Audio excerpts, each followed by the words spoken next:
We're at such a moment of crisis with all of this, political haranguing and these people that are going into politics who just have no sense whatsoever.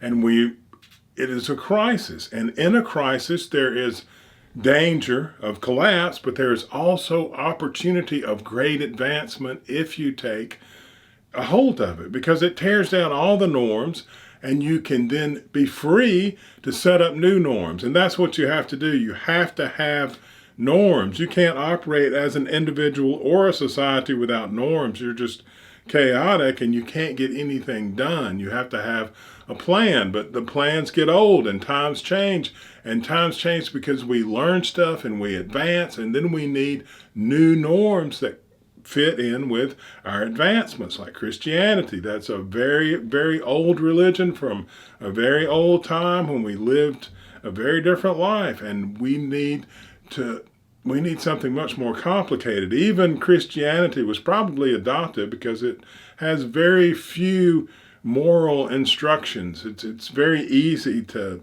digest and to teach, and you can really get the lower classes who are not educated behind it. If you look back at stuff like Greek mythology, we still study that in universities because that religion was very complicated.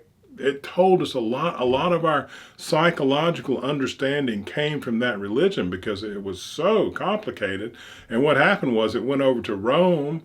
They copied it, but then this guy Constantine probably thought, this Christianity seems to really suck the masses in, because people that do that, people at the top, presidents, rulers, they see themselves as controlling the population, and they see the population as not too smart, both of which are often true. I mean, a large part of the population, you have the bell curve, and on the downside of the bell curve, well, that's a good bit of the population.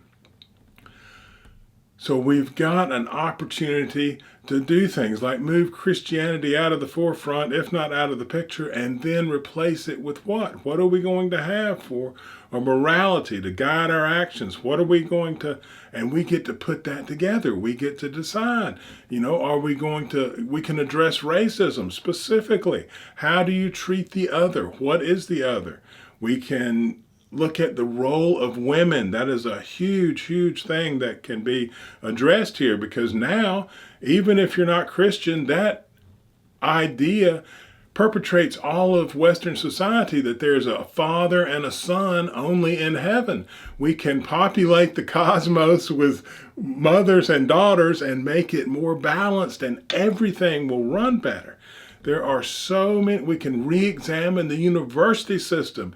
Is that the best way to save, to preserve knowledge, and to pass the knowledge on to a new generation?